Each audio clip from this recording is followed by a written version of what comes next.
Hello everybody.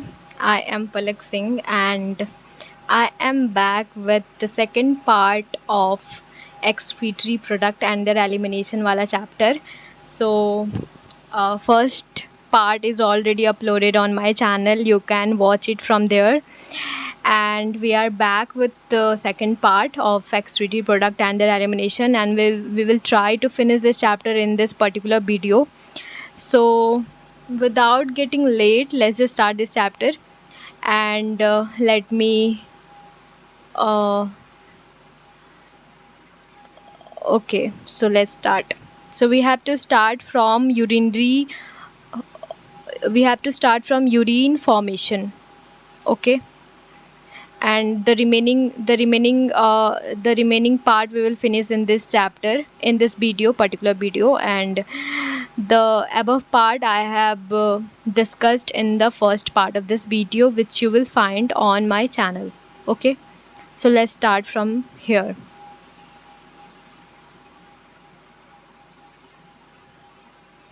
Urine formation. Okay,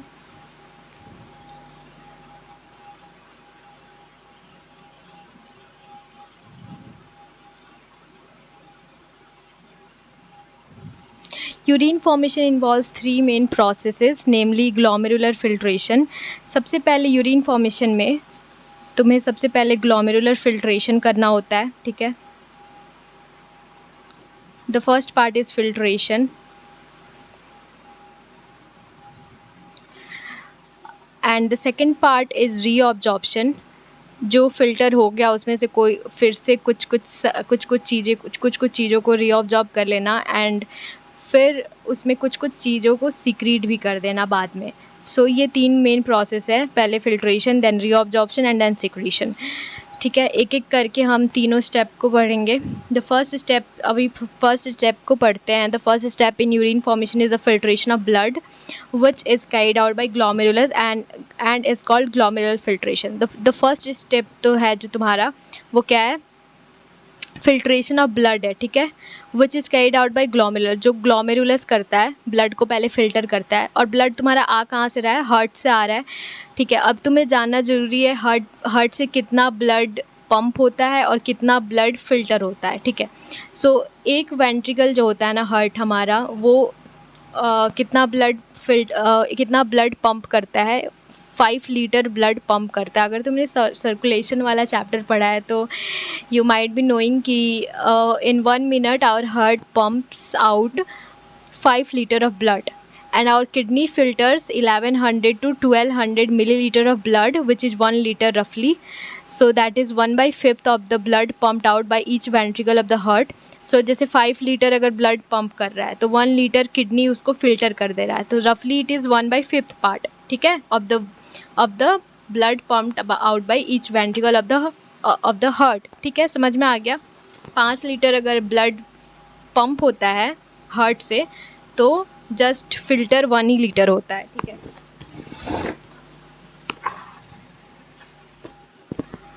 and now the glomerular capillary blood pressure causes filtration of blood. और जो glomerular capillary होता है ना, उसी की वजह से वहाँ पे ब्लड प्रेशर बनता है और उस प्रेशर की वजह से फिल्ट्रेशन हो जाता है.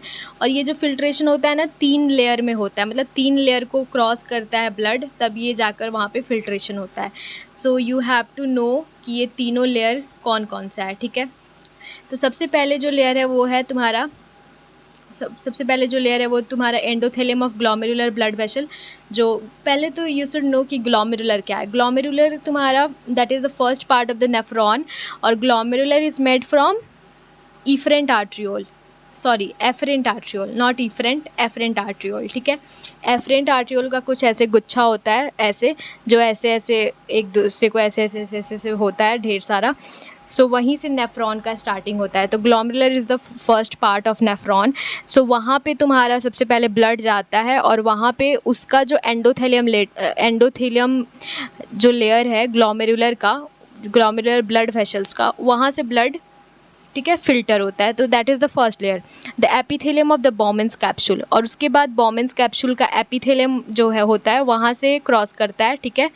एंड द थर्ड लेयर जो है वो बेसमेंट मेम्ब्रेन है बिटवीन दिस टू लेयर्स, दो लेयर के बीच में। सो अब मैं तुम्हें फिगर से एक बार समझा देती हूँ कि कैसे फ़िल्टर होता है ब्लड, ठीक है। यहाँ पे जैसे देखो,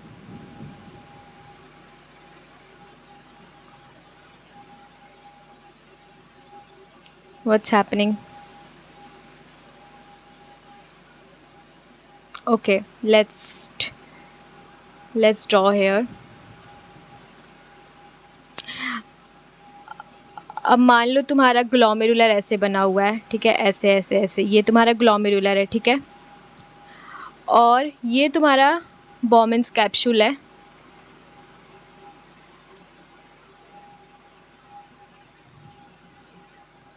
ये तुम्हारा बॉमेंस कैप्सूल है, that is made up of two wall layer, ठीक है। और that is cup like shaped. So blood comes out from the heart like this.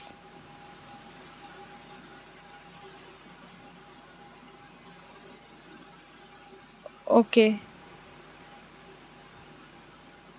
sorry. Just imagine this is your glomerular, okay, and this is your Bowman's capsule, which is two wall layer and it is cup like shaped. And let's imagine that blood is coming from the heart like this. So firstly it will cross glomerular and here you will get a endothelium layer, ठीक है। सो यहाँ पे एक endothelium layer होगा, ये वाले glomerular में एक एंडोथेलियम लेयर होगा, उसको ब्लड ऐसे क्रॉस करेगा एंडोथेलियम लेयर को, ठीक है। और इन दोनों के बीच में, इन दोनों, ये जो ग्लोमेरुलर है, ये जो ग्लोमेरुलर है और ये जो बॉमेंस कैप्सूल है, ठीक है, ये तुम्हारा ग्लोमेरुलर है और ये तुम्हारा बॉमेंस कैप्सूल है, ठीक है। इन दोनों के बीच में एक बेसमेंट मेम्ब्रेन होगा, ठीक है। सो देखो ब्लड 3 लेयर को क्रॉस कर रहा है. Firstly blood is crossing the endothelium layer of glomerular, then it is crossing the basement membrane between both glomerular and Bowman's capsule, and lastly it is crossing the third layer, which is the epithelium of Bowman's capsule. So it is crossing 3 layer, and by crossing these 3 layers the blood gets filtered out. Okay, so that was the process. So now you might get it what I am trying to say. Okay, let's start.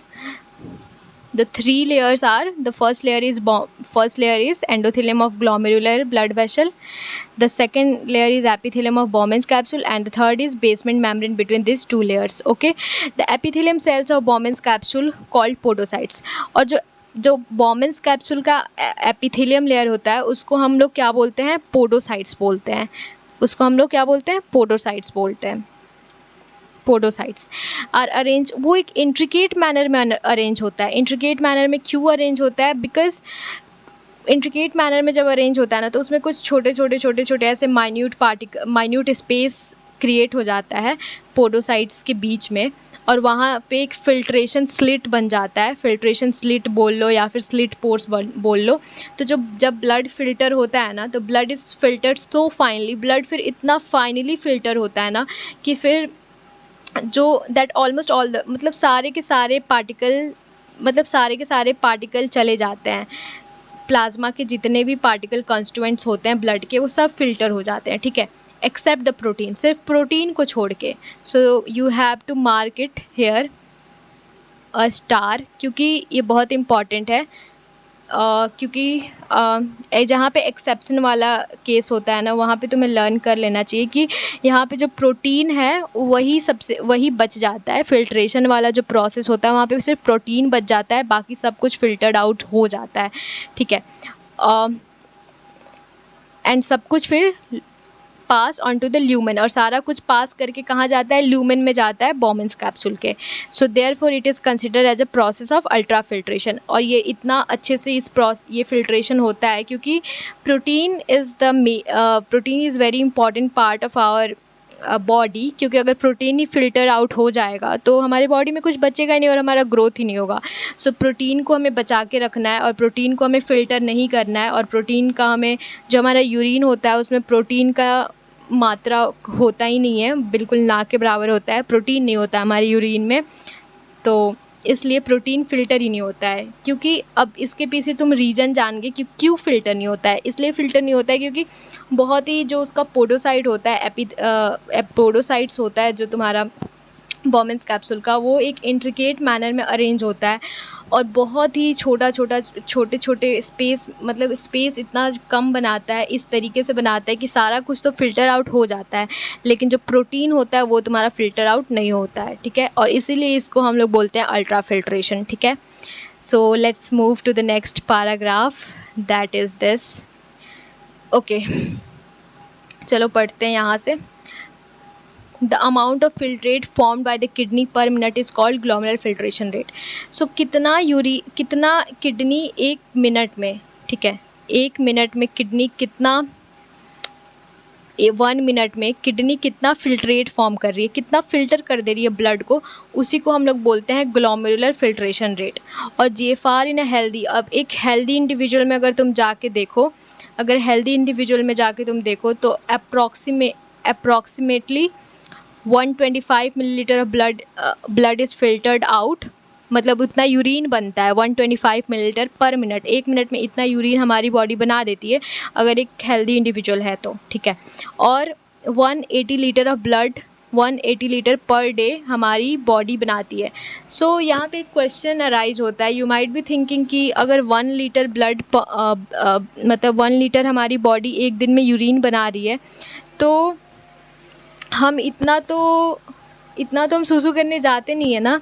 मतलब 180 litre कुछ ज़्यादा नहीं लग रहा है. और हम अगर दिन भर में अगर तुम कितना भी यूरिन डिस्चार्ज करते होगे तो 3 से 4 लीटर ले लो, 5 लीटर ही ले लो, तुम 180 लीटर तो नहीं करते होगे. 180 litre is a big number. तो तुम सोचो इतना सारा फ़िल्टर हुआ एक दिन में 180 लीटर, तो बाकी फिर गया कहाँ, क्योंकि हमने तो बॉडी से 180 लीटर निकाला नहीं. तो the answer to this question is that simply जितना भी यूरिन फॉर्म होता है ना, वो फिर से रीअब्जॉर्ब हो जाता है हमारे बॉडी में. ठीक है, ऐसा नहीं है कि जितना फ़िल्टर हुआ वो बॉडी से बाहर निकल जाएगा, नहीं, क्योंकि उसमें बहुत सारा ऐसा मतलब पार्टिकल और ऐसा कॉन्स्टिट्यूएंट होता है यूरिन में भी जो इम्पॉर्टेंट होता है, और हमारी बॉडी ऐसे उसको थ्रो आउट नहीं कर सकती है बॉडी से. ठीक है, इसलिए यूरिन बोलने के लिए तो 180 लीटर फॉर्म हो जाता है पर डे, बट उतना ज़्यादा हमारी बॉडी निकालती नहीं है अपने बॉडी से, और सारा का सारा फिर से रीअब्जॉर्ब हो जाता है. 99% जितना यूरिन फ़िल्टर होता है वो सब कुछ फिर से रीअब्जॉर्ब हो जाता है हमारे बॉडी में. ठीक है, so that is the secret. The kidney have built-in mechanism for the regulation of glomerular filtration rate. और किडनी ने एक मैकेनिज़्म भी फॉर्म किया हुआ है रेगुलेट करने के लिए ग्लोमेरुलर फिल्ट्रेशन रेट को.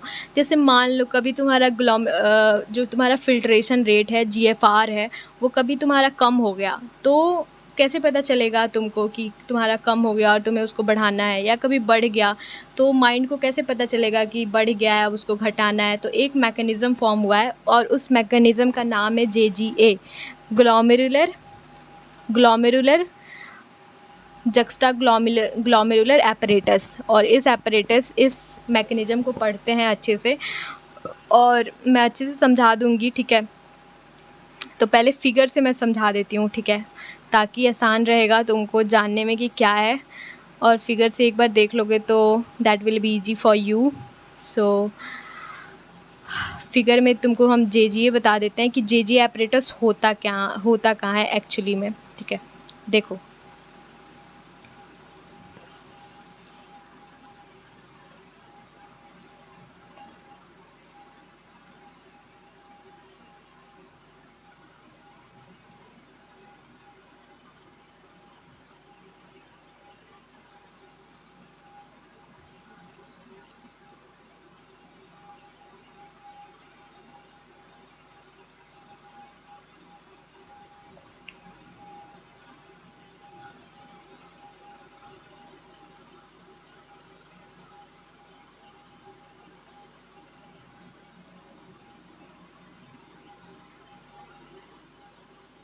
सो जेजीए एक स्पेशल मैकेनिज़्म है और एक एपरेटस है जो कि 2 चीज़ों को मिला के बना है। You have to remember this. सबसे पहले डिस्टल कन्वोल्यूटेड ट्यूब्यूल, ठीक है, और यहाँ पे तुम्हारा एफरेंट आर्ट्रियोल।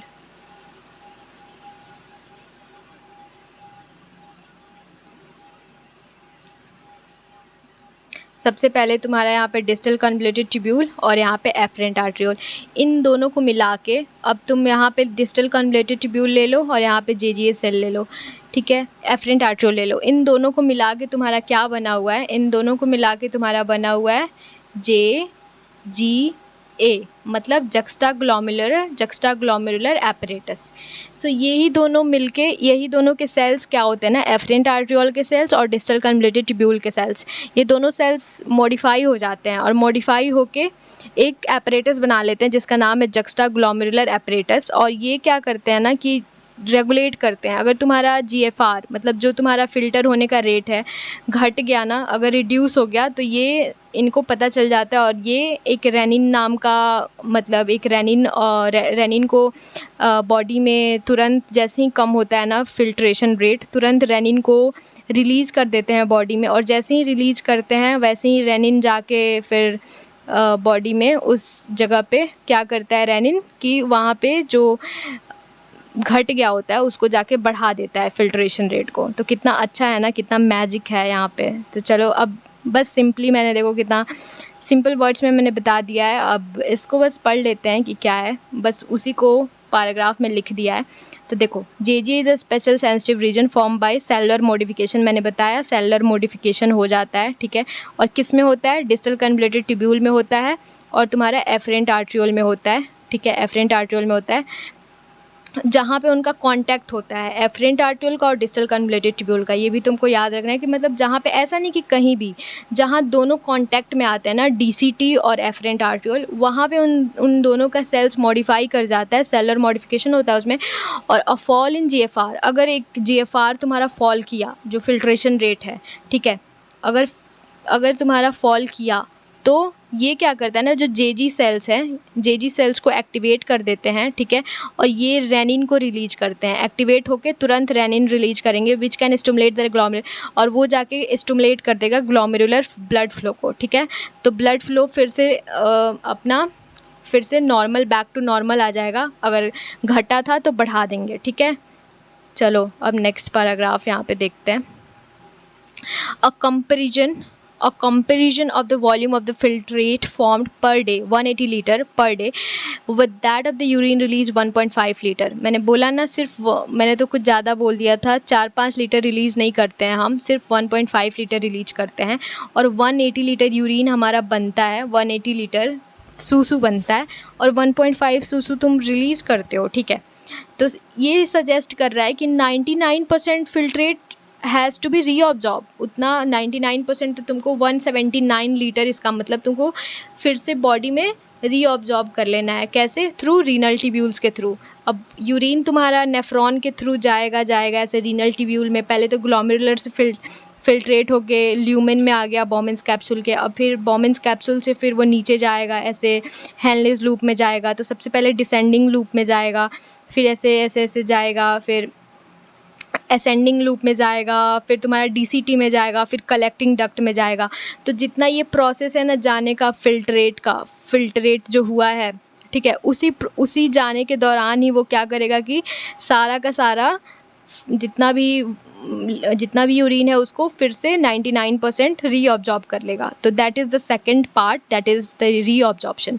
देखो, अब the tubular epithelium cells in different segments of nephron perform this either by active। so अब ये जितना भी ट्यूबुलर एपिथेलियल सेल्स होता है ना वही परफॉर्म करता है। अब DCT, PCT और हेनलेस लूप का जो एपिथेलियल सेल्स है वो रीअब्जॉर्ब करेगा, ठीक है, रीअब्जॉर्ब करेगा तुम्हारा।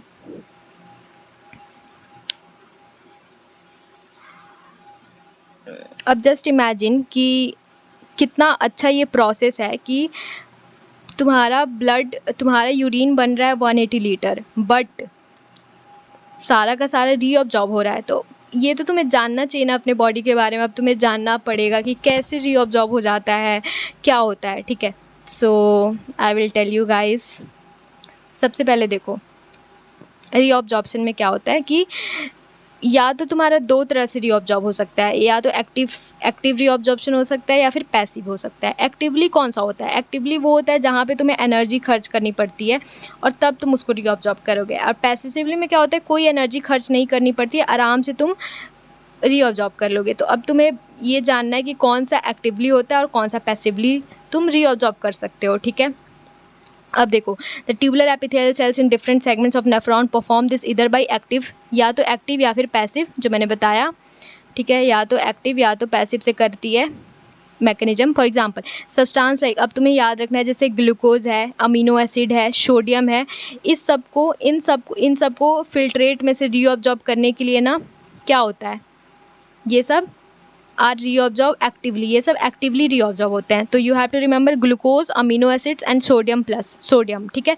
लेकिन वहीं पे जो नाइट्रोजनियस वेस्ट होते हैं, जैसे कि वो उनको तुम्हें रीअब्जॉर्ब करने के लिए पैसिवली ट्रांसपोर्ट हो जाते हैं, एक्टिवली तुम्हें कोई एनर्जी खर्च करने की ज़रूरत नहीं पड़ती है, ठीक है।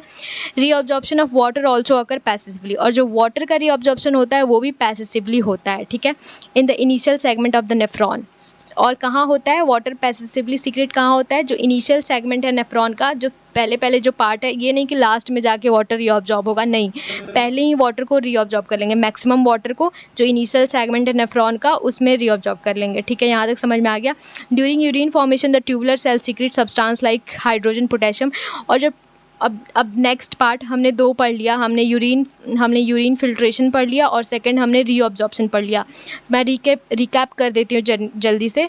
यूरिन फिल्ट्रेशन में हमने पढ़ा जो कहाँ होता है, जो ग्लोमेरुलर में होता है। ग्लोमेरुलर एक टफ कैपिलरी है जो एफरेंट आर्ट्रियोल से फॉर्म होता है, और वहाँ पे 3 मेम्ब्रेन को क्रॉस करके फिल्ट्रेशन होता है। 3 मेम्ब्रेन कौन सा है? पहला मेम्ब्रेन है तुम्हारा एंडोथेलियम ऑफ ग्लोमेरुलर, दूसरा है तुम्हारा एपिथेलियम ऑफ बॉमेंस कैप्सूल, और वही एपिथेलियम तुम्हारा पोडोसाइट भी बनाता है, जो कि इंट्रिकेट मैनर में अरेंज होता है ताकि वहाँ से प्रोटीन रिलीज़ ना हो जाए, ठीक है, वो तुम्हें याद करना है। और तीसरा, इन दोनों के बीच में, ग्लोमेरुलर और बॉमेंस कैप्सूल के बीच में एक मेम्ब्रेन होता है जिसको बेसमेंट मेम्ब्रेन बोलते हैं। इन तीनों को ब्लड ऐसे क्रॉस करता है, और जब ऐसे क्रॉस करता है ना तो वहाँ पे ब्लड फिल्टर हो जाता है, ठीक है। फिल्टर होकर तुम्हारा ब्लड ल्यूमेन में आ जाता है, जो बॉमेंस कैप्सूल कप से ऐसे बॉमेंस कैप्सूल है ना जो ग्लोमेरुलस को घेरा हुआ होता है, वहाँ पे सारा का सारा ब्लड कलेक्ट हो जाता है, ठीक है। फिर वो ब्लड ऐसे नीचे जब जाता है तो सारा का सारा पानी, फिर अब हम दूसरे पार्ट में आ जाते हैं। अब तुम्हारा फर्स्ट स्टेप खत्म हो गया ये वाला फिल्ट्रेशन वाला। दूसरा तुम्हारा स्टेप है यूरिन फॉर्मेशन का रीअब्जॉर्प्शन तुम्हें ये बिल्कुल भी याद होना चाहिए, मेन जो चीज़ है वो याद होना चाहिए, ठीक है। अगर मान लो तुम पहले ही भूल गए कि सेकंड क्या है, पहले तो तुम्हें याद है कि फिल्ट्रेशन है, दूसरा तुम ये ना कर देना कि, क्योंकि ये गलती मेरे से भी होता था कि दूसरा मेरे को समझ में नहीं आता था और मुझे लगता था कि फिल्ट्रेशन के बाद तुम्हारा सिक्रीशन हो जाएगा, लेकिन ये तो गलत है। फिल्ट्रेशन के बाद तुम्हारा रीअब्जॉर्प्शन आएगा, ठीक है। तो रीअब्जॉर्प्शन में भी तुम्हारा, अब यहाँ पे तुम्हें लर्न करना है कि यहाँ पे 2 तरीके से हो सकता है, या तो एक्टिवली या फिर पैसिवली। एक्टिवली क्या क्या होगा? ग्लूकोज होगा, अमीनो एसिड होगा, सोडियम होगा। और पैसिवली क्या होगा? तुम्हारा वाटर होगा और जितना भी नाइट्रोजनियस वेस्ट होगा वो पैसिवली तुम्हारा रीअब्जॉर्ब होगा, ठीक है। उसमें कोई एनर्जी खर्च नहीं करना पड़ेगा। और ये रीअब्जॉर्प्शन करता कौन है? तो जितने भी एपिथेलियल सेल्स होते हैं जो तुम्हारा, वो सारा परफॉर्म करते हैं। और ये रीअब्जॉर्प्शन होता कहाँ है? ट्यूबुलर पार्ट में होता है। और जो लास्ट पॉइंट है वो ये है कि जो वाटर होता है वो पहले वाले सेगमेंट में, इनिशियल सेगमेंट में रीअब्जॉर्ब हो जाता है मैक्सिमम, ठीक है। दोनों मैंने रिकैप कर दिया। अब चलो थर्ड हम पढ़ते हैं। थर्ड इज़ सिक्रीशन में क्या होता है कि जैसे मान लो रीअब्जॉर्ब तो तुम कर लिए, जो तुम्हारा इंपॉर्टेंट, जो तुम्हें बॉडी में लग रहा है कि नहीं यार इसको रीअब्जॉर्ब कर लेना चाहिए, तो तुमने रीअब्जॉर्ब कर लिया। लेकिन अब तुम्हें लग रहा है नहीं यार, कुछ ऐसे भी बॉडी में कुछ ऐसे मतलब प्रोडक्ट्स हैं जो कि बॉडी में यूजफुल नहीं है और उनका कोई काम नहीं है बॉडी में, तो उसको बाद में एट द एंड फिर सिक्रीट कर दो, ले जाओ भाई यूरिन, हमें काम नहीं है यूरिन से, इसको यूरिन में डाल दो। जैसे देखो हमारे बॉडी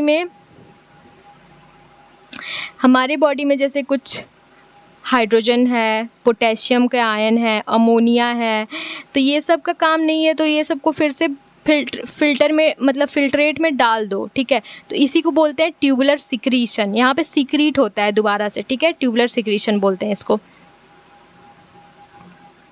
ट्यूबुलर सिक्रीशन बोलते हैं। तो क्या क्या है तुम्हें लर्न करना है यहाँ पे, हाइड्रोजन हो गया, पोटेशियम हो गया और अमोनिया हो गया, ये ट्यूबुलर सिक्रीशन में सिक्रीट आउट हो जाता है, ठीक है। और ये एक स्टेप जो ट्यूबुलर सिक्रीशन है इंपॉर्टेंट स्टेप है, क्योंकि क्यों इंपॉर्टेंट है, क्योंकि ये जो ट्यूबुलर सिक्रीशन होता है ना वो तुम्हारा आयनिक और एसिड बेस बैलेंस को बॉडी फ्लूइड्स में क्या करता है कि आयनिक और एसिड बेस बैलेंस को मेंटेन करके रखता है, ठीक है।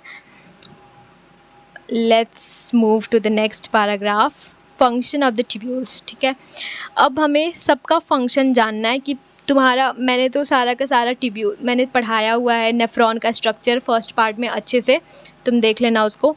सो अभी सिंपली एक बार हम यहाँ पे फिर से नेफ्रॉन का स्ट्रक्चर बना के बता देते हैं, ठीक है। सबसे पहले देखो, सबसे पहले तुम्हारा यहाँ पे कुछ टफ कैपिलरी होता है ऐसे, वो एफरेंट आर्ट्रियोल का होता है जिसको हम लोग बोलते हैं ग्लोमेरुलस, ठीक है, ग्लोमेरुलस, ठीक है। उसके बाद तुम्हारा होता है यहाँ पे एक, इसी ग्लोमेरुलस को ना ऐसे ऐसे ऐसे ऐसे कवर किए होता है एक, जिसको हम लोग बोलते हैं बाउमेंस कैप्सूल बोलते हैं, ठीक है। और यहाँ पे ना ऐसे देखो,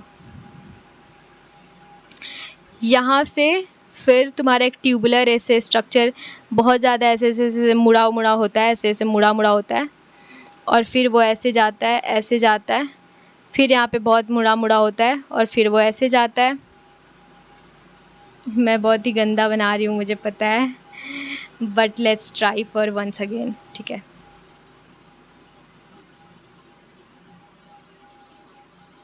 चलो अब अच्छे से बनाते हैं। यहाँ पे देखो, यहाँ पे तुम्हारा एक टफ कैपिलरी है, ठीक है, जिसको हम लोग क्या बोलते हैं, ग्लोमेरुलर बोलते हैं। और इस कैपिलरी को ऐसे कवर किए होता है बाउमेंस कैप्सूल होता है जो, ठीक है, बाउमेंस कैप्सूल होता है। उसके बाद बाउमेंस कैप्सूल के नीचे तुम्हारा एक ऐसे ऐसे बहुत ज़्यादा कन्वोल्यूटेड स्ट्रक्चर होता है जिसको हम लोग पीसीटी बोलते हैं, ठीक है। फिर वो ऐसे जाता है और फिर ऐसे मुड़ जाता है, और यहाँ पे भी बहुत कॉन्वोल्यूटेड होता है। और ये तुम्हारा हेनलेस लूप है, तो पहला वाला तुम्हारा असेंडिंग हो गया, डिसेंडिंग हो गया, और जो ऊपर जाता है उसको असेंडिंग बोलते हैं, और फिर यहाँ पे आके बहुत ज़्यादा से कन्वोल्यूटेड हो जाता है, तो इसको हम लोग बोल देते हैं डीसीटी, जो यहाँ पे कन्वोल्यूटेड होता है। और फिर ये यहाँ पे जाके एक ट्यूबुलर स्ट्रक्चर में खुल जाता है, जो लास्ट पार्ट होता है नेफ्रॉन का, जिसको हम लोग बोलते हैं collecting duct. So this is the structure of, basic structure of nephron, ठीक है। अब चलो हम यहाँ पे पढ़ते हैं स्ट्रक्चर, हर एक पार्ट के बारे में डिटेल में कि हर एक पार्ट का काम क्या है, ठीक है।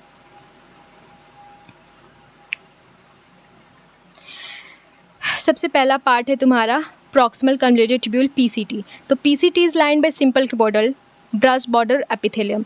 अब देखो, मैंने भी ये क्वेश्चन बहुत तो नहीं, 1 से 2 बार गलत किया हुआ है, और उस टाइम बहुत ही ज़्यादा बुरा लगता है ये वाला क्वेश्चन गलत करके, क्योंकि बहुत सिंपल सा क्वेश्चन एग्ज़ाम में आ जाता है कि जो पीसीटी होता है that is lined by what, और वहाँ पे ऑप्शन में 4 रहता है, एक सिंपल क्यूबॉइडल ब्रश बॉर्डर दे देगा, और एक तुमको सिंपली एपिथेलियल सेल्स दे देगा, एक तुमको सिंपल क्यूबॉइडल की जगह कॉलमनार कर देगा, और यू गेट कन्फ्यूज्ड। मतलब अगर तुमने अच्छे से पढ़ के गए हो तो वहाँ पे तो सही हो जाएगा, बट जल्दीबाजी में मतलब मैंने तो 2-3 बार ये वाला क्वेश्चन गलत किया है। सो लेकिन अब नहीं करती मैं, क्योंकि अब अच्छे से याद हो गया है।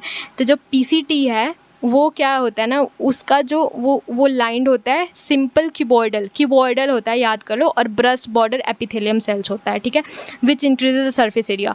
और ये इसलिए होता है ताकि सरफेस एरिया बढ़ सके। ब्रश बॉर्डर एपिथेलियम होता है और सिंपल क्यूबॉइडल होता है, ठीक है, which increases the surface area of reabsorption, जो कि सरफेस एरिया को बढ़ा देता है रीऑब्जॉर्प्शन के लिए, ठीक है। Nearly all of the essential nutrients, nearly जितना भी इसेंशियल न्यूट्रिएंट्स है ना वो पीसीटी में रीऑब्जॉर्ब हो जाता है। मतलब 70 से 80% जितना भी इलेक्ट्रोलाइट्स है वो पीसीटी में तुम्हारा रीऑब्जॉर्ब हो जाता है, ठीक है। And water are reabsorb by this segment, और वाटर भी इस सेगमेंट में तुम्हारा रीऑब्जॉर्ब हो जाता है। PCT also helps to maintain the pH and ionic balance of the body, और ये पीसीटी जो होता है वो तुम्हारा पीएच और तुम्हारा आयनिक बैलेंस को भी बॉडी में मतलब मेंटेन करता है बाय सिलेक्टिव सिक्रेशन। और क्या क्या सिलेक्टिव सिक्रेशन करता है, दैट इज़ वेरी इंपॉर्टेंट। यहाँ पे हाइड्रोजन का, अमोनिया का और पोटेशियम आयन का। ठीक है, यहाँ पे कुछ चेंजेस आया हुआ है न्यू वाले एनसीईआरटी में, सो मैं वो नहीं बता रही हूँ, तुम देख लेना। ठीक है, ये मत बोलना कि मैं गलत पढ़ा रही हूँ, मतलब मैं बता दे रही हूँ कुछ चेंजेस हुआ है, सो देख लेना तुम। सो सिक्रीशन जो होता है तो वो होता है तुम्हारा हाइड्रोजन आयन का, अमोनिया का और पोटेशियम का। ये सिक्रीट कर देता है पीसीटी कि ले जाओ भाई, हमें काम नहीं है, हाइड्रोजन को ले जाओ। अब मैंने पहले भी बताया था, मेनली हाइड्रोजन और अमोनिया, पोटेशियम, यही सब होता है। मतलब ये सब बॉडी से फिर से सिक्रीट आउट हो जाता है कि मतलब वो फ़िल्टर में फिर से सिक्रीट हो जाता है कि ले जाओ तुम, हमें काम नहीं है। तो वैसे ही पीसीटी भी क्या करता है, हाइड्रोजन आयन को, अमोनिया को और पोटेशियम को रिलीज आउट कर देता है। ठीक है, इनटू द फिल्ट्रेट में। ठीक है, और वहाँ से अब्जॉर्प्शन कर देता है HCO3 का। ठीक है, अब चलो हेनलेज लूप पढ़ते हैं। अब हेनलेज लूप में क्या है, यहाँ पे reabsorption is minimum in its ascending lip. अब ये वाला भी बड़ा कंफ्यूजिंग होता है और बड़ा यहाँ भी नंबर कटता है कि रीअब्जॉर्प्शन मिनिमम है असेंडिंग लिम्ब में, reabsorption is minimum in ascending limb. ठीक है, अब ये मैं ऐसे समझा दे रही हूँ, देखो जैसे ये तुम्हारा हेनलेज लूप हो गया,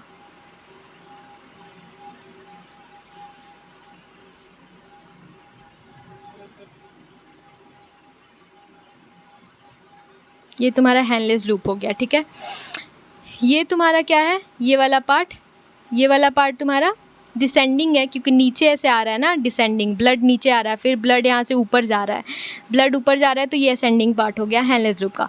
तो जो रीअब्जॉर्प्शन होता है ना, वो तुम्हारा मिनिमम, मतलब सबसे कम होता है असेंडिंग, मतलब ऊपर जाने वक्त। तो मतलब देखो यहाँ पे मैं क्या समझाना चाह रही हूँ ना, कि देखो जो ब्लड आता है ना हेनलेस लूप में, तो ब्लड सबसे पहले यहाँ से आएगा, ऐसे ब्लड आ रहा है, रेड से मैं बना रही हूँ, ये तुम्हारा डिसेंडिंग है ना, नीचे है, तो डिसेंडिंग लूप इसको बोलेंगे। और ये ऊपर यहाँ से ऐसे ब्लड जाता है, तो ये असेंडिंग लूप हो गया। तुम्हारा रीअब्जॉर्प्शन होता है ना, सबसे कम असेंडिंग में होता है, जो ऊपर वाला पार्ट है, इस वाले सेगमेंट में सबसे कम ब्लड को रीअब्जॉर्ब होता है, क्योंकि ना ब्लड जब जैसे ही आता है ना, तो सारा का सारा ब्लड तो यहीं पे अब्जॉर्ब हो जाता है। जब फर्स्ट वाला पार्ट कौन सा है तुम्हारा, डिसेंडिंग लिम्ब है, तो पहले जो डिसेंडिंग लिम्ब है, मैक्सिमम रीअब्जॉर्प्शन तुम्हारा डिसेंडिंग लिम्ब में ही हो जाता है। However this region plays a significant role in the maintenance of high osmolarity. लेकिन सबका तो कुछ ना कुछ इंपॉर्टेंस होता है, ऐसे थोड़े है कि यहाँ पे सबसे ज़्यादा रीअब्जॉर्प्शन होता है, तो फिर यहाँ पे क्या होता है, तो यहाँ पे मैं बता दे रही हूँ कि यहाँ पे क्या होता है, ये ऑस्मोलैरिटी को सबसे ज़्यादा मेंटेन करता है, जो असेंडिंग वाला पार्ट है। ठीक है, डिसेंडिंग में तो सबसे ज़्यादा रीअब्जॉर्प्शन हो गया। ठीक है, ये देखो, ये तुम्हारा ये हो गया। अब सबसे ज़्यादा रीअब्जॉर्प्शन यहाँ होता है, इस वाले पार्ट में। ठीक है, और इस वाले पार्ट में क्या होता है, जो ऊपर जा रहा है उसमें होता है तुम्हारा सबसे ज़्यादा क्या, उसमें होता है तुम्हारा सबसे ज़्यादा, वो क्या करता है, ऑस्मोलैरिटी को मेंशन करता है, osmolarity of medullary interstitial fluid. अब ये तुमको मैं डिटेल में पढ़ाऊंगी कि कैसे ऑस्मोलैरिटी को मेंटेन करता है। ठीक है, अब चलो आगे चलते हैं। The descending limb of loop of Henle is permeable to water. The descending limb, जो डिसेंडिंग लिम्ब है, जो नीचे आ रहा है, loop of Henle's loop, is permeable to water, वो वाटर से परमिएबल है। So this is also very confusing कि कौन सा वाटर से है और कौन सा वाटर से नहीं है। सो मैं एक ट्रिक बता रही हूँ, जैसे नल से पानी आता है, नल से पानी कैसे आता है, नीचे की तरफ आता है ना, ऐसे ऐसे नल होता है हमारा। ठीक है, और ऐसे पानी आता है, पानी ऐसे आता है नल से, ऐसे ऐसे ऐसे बना होता है हमारा नल, यहाँ पे नल होता है हमारा, और यहाँ से पानी नीचे गिरता है, ऐसे ऐसे नीचे गिरता है पानी। ठीक है, तो तुम नल से एक रिलेट कर लेना। ठीक है, क्योंकि बहुत ही गंदा सा है, लेकिन शायद ऐसे याद हो गया मेरे को, तो तुम्हें भी हो जाएगा। देखो, reabsorption is minimum in its ascending limb, ये वाला मैंने तुम्हें बता दिया कि सबसे ज़्यादा ऊपर वाला जो पार्ट है वहाँ पे मिनिमम है, मैक्सिमम तो तुम्हारा जब नीचे आता है तो डिसेंडिंग में मैक्सिमम रीअब्जॉर्प्शन हो जाता है। सेकंड मैंने क्या बताया कि सबका कुछ ना कुछ इंपॉर्टेंस है, तो जो ऊपर वाले में जहाँ कम रीअब्जॉर्प्शन हो रहा है वहाँ पे क्या होता है, वहाँ पे कुछ ना कुछ तो अलग हो रहा होगा ना, तो वहाँ पे जो ऊपर जो पार्ट जाता है ना हैनलेस लूप का, वो ऑस्मोलैरिटी को सबसे ज़्यादा मेंटेन करके रखता है। ठीक है, ऑस्मोलैरिटी को सबसे ज़्यादा मेंटेन करके रखता है। और descending limb of loop of Henle, जो डिसेंडिंग वाला पार्ट है ना, वो परमिएबल है किस चीज़ से, वाटर से। और अगर वो वाटर से परमेबल है तो इलेक्ट्रोलाइट से इम्पर्मेबल हो जाएगा। तो सारा का सारा पानी जो होता है वो डिसेंडिंग वाला जो नीचे आ रहा है उसी में रीअब्जॉर्ब मतलब वो हो जाता है, रीअब्जॉर्ब हो जाता है, मतलब पानी बाहर निकल जाता है। रीअब्जॉर्ब नहीं, मैं सॉरी मैं वही मैं बोल रही हूँ, रीअब्जॉर्ब हो जाता है। मतलब कि जैसे अब 180 लीटर तुम्हारा यूरिन वो हो गया है, फॉर्म हो गया है, तो तुमको सारा कुछ रीअब्जॉर्ब तो करना है ना, तो सारा का सारा पानी रीअब्जॉर्ब कहाँ होगा, तो वो तुम्हारा समझ लो सारा का सारा जो डिसेंडिंग वाला लिम्ब है, डिसेंडिंग वाला limb of loop of Henle है, वहाँ पे तुम्हारा सारा का सारा पानी तुम्हारा वो हो जाएगा, क्या बोलते हैं, रीअब्जॉर्ब हो जाएगा। देखो तो जो तुम याद कर लो हेनले का जो डिसेंडिंग वाला है, तो जैसे पानी नल से गिरता है ना, गिरता है पानी नल गिरता है नीचे, गिरता है तो डिसेंडिंग से गिर रहा है, तो डिसेंडिंग से और तुम रिलेट कर लो कि अगर डिसेंडिंग है तो कुछ ना कुछ नल से रिलेटेड, जैसे नल में भी पानी डिसेंड करता है ना, नीचे की तरफ आता है, तो वैसे ही हेनले लूप में भी जो पानी है वो नीचे की तरफ जब आ रहा है तो सबसे ज़्यादा रीअब्जॉर्प्शन वहीं पे होता है, वो परमिएबल होता है वाटर से, और जब ऊपर जाता है तब परमिएबिलिटी ख़त्म हो जाता है, तब वो परमिएबल हो जाता है इलेक्ट्रोलाइट से। ठीक है, तो ये कन्फ्यूजिंग होता है कि कहाँ पे परमिएबल है वाटर से और कहाँ से इलेक्ट्रोलाइट से, ऊपर वाले में कि नीचे वाले में। अब ये सारा कुछ अभी दिमाग से हटा दो, मैं जो बोल रही हूँ ना एक पॉइंट तुम याद रखो, उससे तुम्हारा पूरा का पूरा याद हो जाएगा।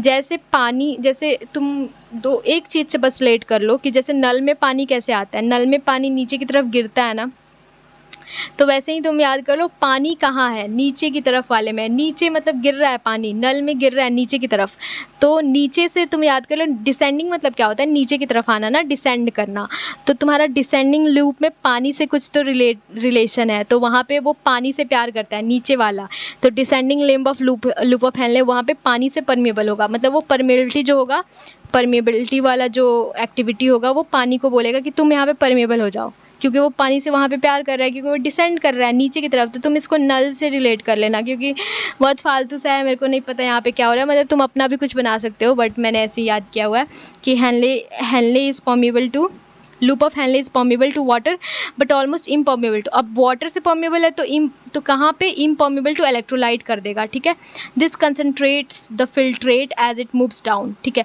तो पानी तो सारा तुम्हारा रीअब्जॉर्ब हो गया, तो अब जब नीचे पानी आ रहा है तो वो सब क्या हो जाएगा कि सारा का सारा वहाँ पे कंसनट्रेशन बढ़ जाएगा, क्योंकि इलेक्ट्रोलाइट तो अभी भी फिल्ट्रेट में है और पानी सारा तुम्हारा चला गया बाहर, तो कंसनट्रेशन वहाँ पे बढ़ जाएगा। ठीक है, अब देखो the ascending limb is impermeable to water, अब देखो अब जब ऊपर जाएगा फिल्ट्रेट तो ऊपर में क्या होगा, अपोजिट हो जाएगा, वहाँ पे इम्परमेबल हो जाएगा वाटर से, अभी तक तो परमेबल था वाटर से, लेकिन जब ऊपर जाएगा फिल्ट्रेट तो वहाँ पे इम्परमेबल टू वाटर हो जाएगा but allow transport of electrolyte, और यहाँ पे क्या हो जाएगा, परमिएबल टू इलेक्ट्रोलाइट हो जाएगा, तो जस्ट अपोजिट हो जाता है दोनों जो लिम्ब ऑफ हेनले है, असेंडिंग और डिसेंडिंग, तुम एक का याद रखो और तुम सारा का सारा रिलेट करके याद कर सकते हो।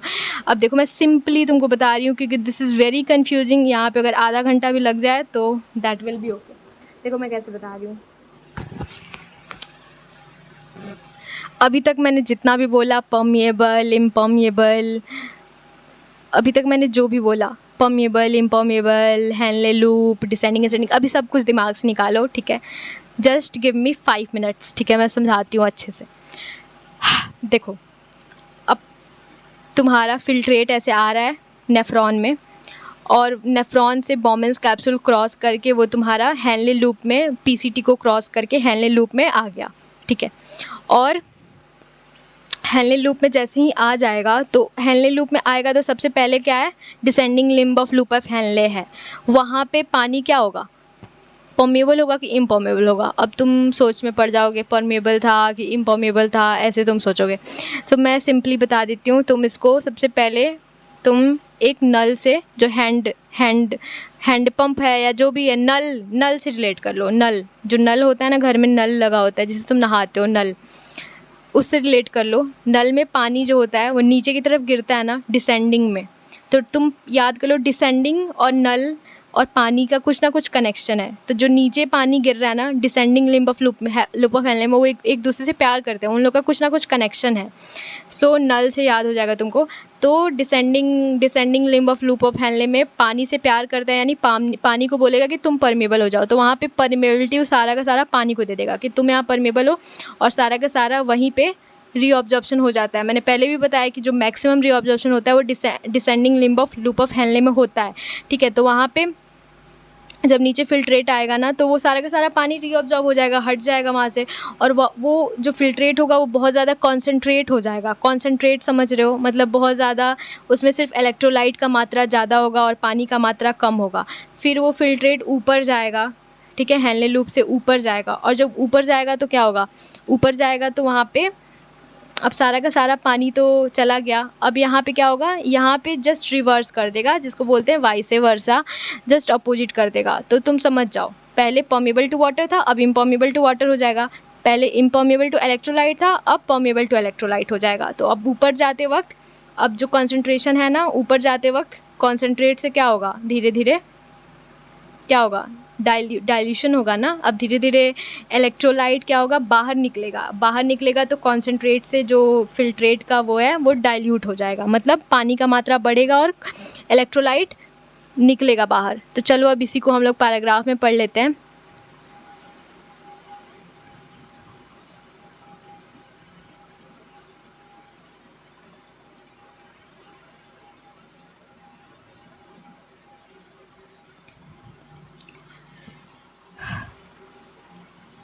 The ascending limb is impermeable to water, मैंने बता दिया, but allows transport of electrolyte actively और पैसिवली। वो कैसे भी हो सकता है, इलेक्ट्रोलाइट का ट्रांसपोर्ट एक्टिवली भी हो सकता है और पैसिवली भी हो सकता है, ठीक है। Therefore as the concentrate filtrate, तो अभी तक तो फिल्ट्रेट जो था तुम्हारा कंसनट्रेट था, वो पास अपवर्ड, वो ऊपर जाएगा, इट गेट्स डाइल्यूटेड, मैंने बोला ना वो डाइल्यूट हो जाएगा to the passage of electrolyte. और डाइल्यूट क्यों होगा, क्योंकि ऊपर इलेक्ट्रोलाइट सब निकल जाएगा बाहर, इसलिए वो डाइल्यूट हो जाएगा। अब हमको क्या पढ़ना है, अब हमको डीसीटी पढ़ना है, ठीक है। नेक्स्ट डीसीटी है, देखो यहाँ पे क्या होता है ना, conditional reabsorption of sodium and water होता है। यहाँ पे तुम्हारा conditional reabsorption of sodium and water takes place in this segment. देखो अगर तुम्हारा फिल्ट्रेट जा रहा है, ठीक है, एंड में जाके माइंड को पता चला और तुम्हें पता चला नहीं यार बहुत ज़्यादा फिल्ट्रेट हो गया, इतना फिल्ट्रेट हम अफोर्ड नहीं कर सकते बाहर भेजना बॉडी से, कुछ फिल्ट्रेट को रीअब्जॉर्ब करना पड़ेगा, इतना ज़्यादा वाटर हम लॉस नहीं कर सकते बॉडी से, होता है ना, बाद में हमें जाके कुछ चीज़ रियलाइज़ होता है। तो वैसे ही अगर बाद में जाके रियलाइज़ हो रहा है नहीं यार ये बहुत ज़्यादा फिल्ट्रेट हो गया, इतना ज़्यादा हम अफोर्ड नहीं कर सकते अपने बॉडी से बाहर निकालना, सो उस टाइम बॉडी क्या करती है ना कि कंडीशनल रीअब्जॉर्प्शन करती है। उस टाइम वाटर को एट द एंड वाटर को रीअब्जॉर्ब कर लेता है डीसीटी, ठीक है। रीअब्जॉर्प्शन तो मैक्सिमम तुमको कहाँ होना था, रीअब्जॉर्प्शन मैक्सिमम कहाँ होना था, तुम्हारा मैक्सिमम पीसीटी में होना था। मैंने यहाँ पे पढ़ा है ना पीसीटी, जो प्रॉक्सिमल कन्वर्जेंट ट्यूब्यूल है, यहाँ पे मैंने बताया कि 70 से 80% इलेक्ट्रोलाइट यहाँ पे और वाटर रीअब्जॉर्ब हो जाता है। जब 70 से 80% हो जाता है तो फिर डीसीटी में वाटर ऑब्जॉर्ब करने का क्या ज़रूरत है, जब 70 से 80% पीसीटी में ही हो जा रहा है। तो वही बात है ना कि बाद में रियलाइज़ होता है कि नहीं यार ये कुछ ज़्यादा ही अभी फिल्ट्रेट बन गया, इतना ज़्यादा नहीं, अब थोड़ा सा रीअब्जॉर्ब कर लेते हैं। सो उसको करने के लिए डीसीटी एक्टिव हो जाता है और वो कंडीशनल रीअब्जॉर्प्शन करता है कि भले रीअब्जॉर्ब हो गया लेकिन हम करेंगे, ज़्यादा हो गया, हम इतना ज़्यादा पानी को, इतना ज़्यादा यूरिन को बाहर नहीं भेज सकते बॉडी से, ठीक है। So DCT is also capable of reabsorption of, और ये डीसीटी HCO3 को भी रीअब्जॉर्ब कर सकता है, और ये सेलेक्टिव सिक्रीशन भी डीसीटी करता है जैसे पीसीटी कर रहा था। यहाँ पे किस चीज़ का करता है, hydrogen, potassium ion and ammonia का, ठीक है, ये भी करता है। और ये भी जैसे सेम पीसीटी कर रहा था वैसे ही डीसीटी भी पीएच और सोडियम पोटेशियम बैलेंस को बॉडी में मेंटेन करता है, ठीक है, हो गया। चलो नेक्स्ट अब चलते हैं, अब लास्ट एक बचा है तुम्हारा कलेक्टिंग डक्ट। अब ये पढ़ लेते हैं कलेक्टिंग डक्ट क्या है। तो देखो this long duct extends from the cortex of the kidney. ये जो किडनी का कॉर्टेक्स है ना, कॉर्टेक्स मैंने बताया था, कॉर्टेक्स क्या होता है, सबसे ऊपरी पार्ट, किडनी का सबसे ऊपरी पार्ट को हम लोग कॉर्टेक्स बोलते हैं। सो वहाँ से कलेक्टिंग डक्ट, वहाँ पे कलेक्टिंग डक्ट होता है, और ये इनर पार्ट में भी होता है, मतलब मेड्यूला तक जाता है।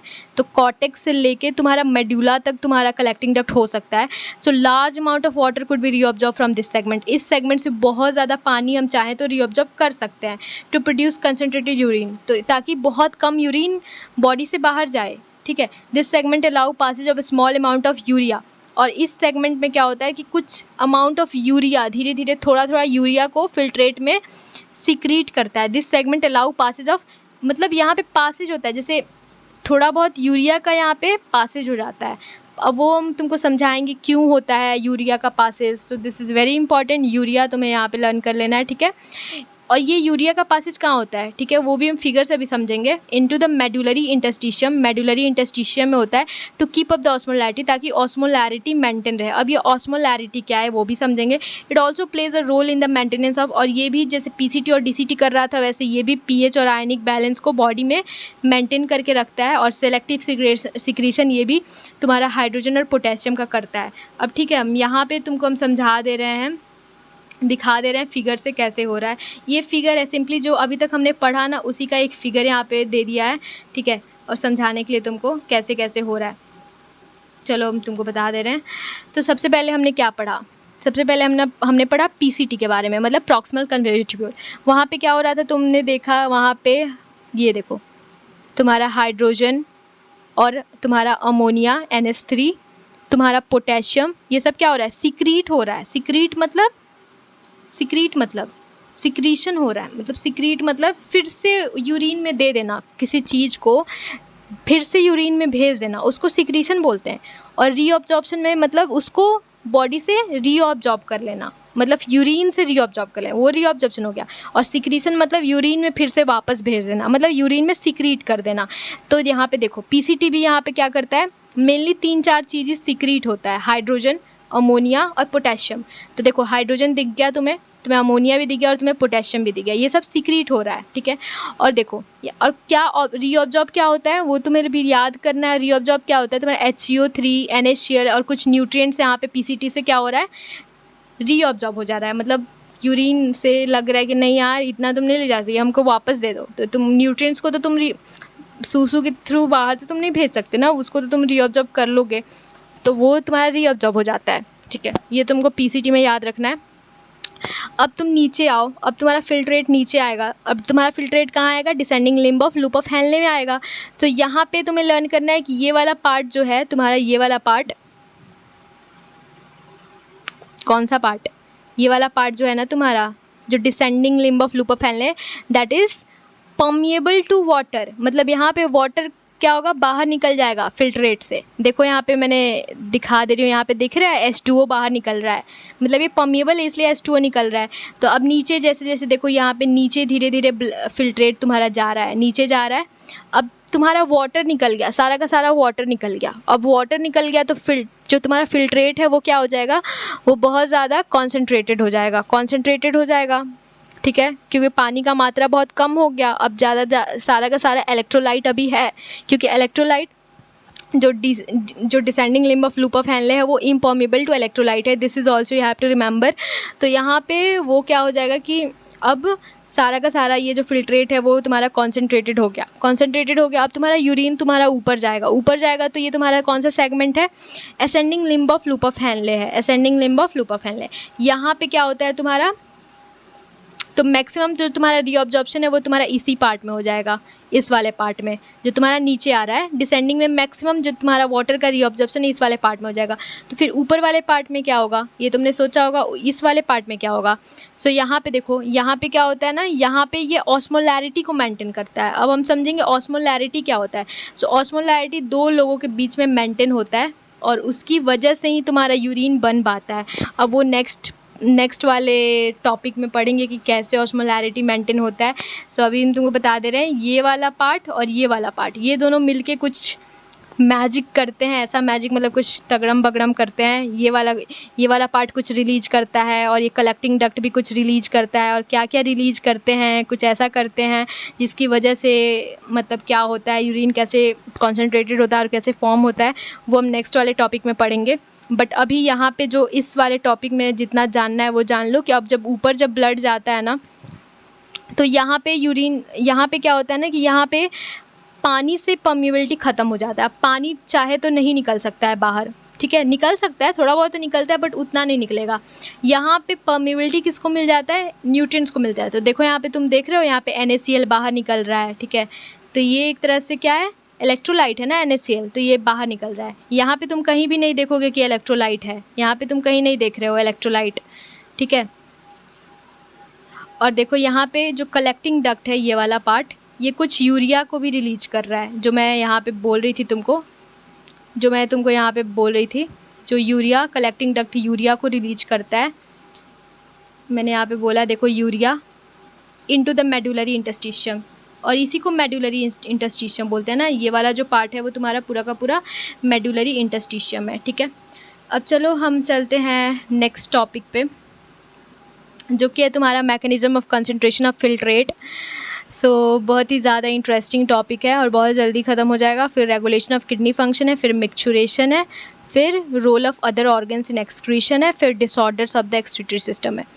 तो चलो 3 पार्ट तो बनेगा इस चैप्टर का, क्योंकि देखो लंबा वीडियो अपलोड करने में वो तुमको भी पढ़ने में थोड़ा बोरिंग हो जाएगा। एक एक पार्ट करके धीरे धीरे चलेंगे। सो अभी ये वाला पार्ट कर लेते हैं, मैकेनिज्म ऑफ कंसंट्रेट। क्योंकि देखो मैं चाहूँ तो 1 घंटे में इस चैप्टर को ख़त्म कर दूँ, बट मैं जस्ट चाहती हूँ कि मैं एक एक टॉपिक को पूरा एलेबरेट करूँ अच्छे से, ठीक है, मुझे जितना आता है। क्योंकि यहाँ पे मैं कोई नोट्स से कोई वाइट बोर्ड पे तो पढ़ा नहीं रही हूँ, मैं सिंपली एनसीईआरटी पढ़ा रही हूँ। और एनसीईआरटी को भी अगर मैं अच्छे से एलेबरेट नहीं करूँ, उसको डिकोड नहीं करूँ, क्योंकि एनसीईआरटी में बहुत कुछ छुपा होता है। सो मैं चाहती हूँ कि एक एक वर्ड मैं अच्छे से समझाऊँ। सो इसलिए मैं ऐसे समझा रही हूँ, इसलिए मेरे को टाइम भी लग रहा है। सो आई होप तुम लोग समझोगे, और जो भी मेरा वीडियो देख रहा है please do like and share, ठीक है, ताकि मेरा थोड़ा रीच बढ़े यार। क्योंकि तो थोड़ा मज़ा भी आएगा, मतलब मेरे को 100 व्यू भी आएगा ना तो मेरे को बहुत अच्छा लगेगा, ठीक है। मैं नहीं चाहती हूँ मेरे को मिलियन में व्यू आए, मेरे को 100, 150, 200 इतना भी व्यू आएगा ना तो I will be very happy कि मुझे कुछ लोग फॉलो कर रहे हैं, ठीक है। तो चलो अब mechanism of concentration of the filtrate पढ़ते हैं, और यहाँ पे देखते हैं। ये बहुत ही ज़्यादा इंटरेस्टिंग है और मज़ा आएगा। चलो ब्रश कहाँ गया? अब देखो mechanism of concentration of the filtrate. Mammals have the ability to produce a concentrated urine. Mammal के पास एक एबिलिटी है कि वो concentrated urine को फॉर्म कर सकती है, ठीक है। The Henle's loop and vasa recta play a significant role in this. तो हम क्या करते हैं, हमारे पास एक एबिलिटी है कि हम concentrated urine को फॉर्म कर सकते हैं। मतलब हम बहुत ही कम सूसू को, बहुत ही कम यूरिन को बाहर निकाल सकते हैं बॉडी में। हमारे पास ये वाला एबिलिटी है। तो ये हमारे पास एबिलिटी कैसे आया, हम कैसे यूरिन को कंसंट्रेट कर सकते हैं, मतलब कैसे उसका मात्रा कम कर सकते हैं, ये हमको पढ़ना है, ठीक है। तो देखो जो हेनलेज लूप है और वासा रेक्टा है, ये एक बहुत ज़्यादा सिग्निफिकेंट रोल प्ले करता है, ठीक है। हेनलेज लूप और वासा रेक्टा। वासा रेक्टा भी मैंने तुमको फर्स्ट वाले वीडियो में बताया वासा रेक्टा क्या है। चलो अब यहाँ पे एक बार इस पैराग्राफ को पढ़ते हैं, ठीक है। The flow of filtrate in the 2 limbs of Henle's loop is in opposite direction and thus forms a counter current, और इसलिए ये एक काउंटर करंट बनाता है। जैसे Henle's loop है तुम्हारा, ऐसे Henle's loop है ना, तो इन दोनों में देखो ब्लड, यहाँ पे ब्लड नीचे आ रहा है और यहाँ पे ब्लड ऊपर जा रहा है। ये दोनों का डायरेक्शन क्या है, अपोजिट है ना, तो इसलिए ये एक अपोजिट डायरेक्शन में ब्लड फ्लो कर रहा है ना, इसलिए यहाँ पे एक काउंटर करंट फॉर्म हो जाता है। करंट टाइप एक काउंटर, मतलब एक दूसरे को काउंटर कर रहे हैं, एक अपोजिट, एक नीचे जा रहा है, एक ऊपर जा रहा है, तो एक काउंटर करंट एक मैकेनिज्म एक वहाँ पे फॉलो होने लगता है, ठीक है। फिर देखो the flow of blood through the 2 limbs, the flow of blood through the 2 limbs in vasa recta is also a counter current pattern। और जो वासा रेक्टा है, जो हेनलेज लूप को सराउंड करती है, उसमें भी जो ब्लड का फ्लो है ना, वो भी अपोजिट डायरेक्शन में। ये सब जो खेल होता है ना, अपोजिट डायरेक्शन होने की वजह से होता है, ब्लड अपोजिट डायरेक्शन में होता है, इसलिए वासा रेक्टा में भी अपोजिट डायरेक्शन में, इसलिए वहाँ भी एक काउंटर करंट फॉर्म हो जाता है, काउंटर करंट वाला मैकेनिज्म। जब कोई भी चीज़ जब अपोजिट डायरेक्शन में होता है ना, तो वो काउंटर करता है एक दूसरे को, तो वहाँ भी ब्लड वासा रेक्टा में भी अपोजिट है और तुम्हारे हेनलेज लूप में भी अपोजिट है, तो यहाँ पे 2 काउंटर करंट पैटर्न फॉर्म हो रहा है, ठीक है। अब देखो the proximity between the Henle's loop and vasa recta as well as the counter current in them help in maintaining and increasing osmolality toward the inner medullary interstitium। अब जो दोनों तुम्हारा काउंटर करंट है, एक हेनलेज लूप में counter current form हो रहा है और एक वासा रेक्टा में वासा रेक्टा में तुम्हारा एक क्या काउंटर करंट फॉर्म हो रहा है। तो इन दोनों में ना प्रॉक्सिमिटी है, मतलब ये दोनों बहुत पास हैं, ये जो दोनों काउंटर करंट मैकेनिज्म है, ये proximity between the Henle's loop and vasa recta as well as the counter current in them help in maintaining, और यही हेल्प करते हैं, जो प्रॉक्सिमिटी इन दोनों काउंटर करंट के बीच में, यही हेल्प करते हैं ऑस्मोलैरिटी को इंक्रीज करने में, ठीक है। ऑस्मोलैरिटी को इंक्रीज करते हैं, किधर इंक्रीज करते हैं, इनर मेड्यूलरी इंटरस्टिशियम की तरफ, ठीक है। अब मैं समझाती हूँ कैसे, और कितना से कितना करते हैं, कितना से कितना करते हैं वो तुम्हें लर्न होना चाहिए। 300 ऑस्मोलैरिटी कॉर्टेक्स में होता है, और वहाँ से बढ़ के जो तुम्हारा ऑस्मोलैरिटी होता है ना, वो 1200 ऑस्मोलैरिटी हो जाता है इन द इनर मेडुला में, ठीक है। So this gradient is mainly cause by NaCl, और ये ग्रेडियंट मेनली किससे होता है, NaCl और यूरिया के चलते होता है। So NaCl is transported by the ascending limb of Henle's loop.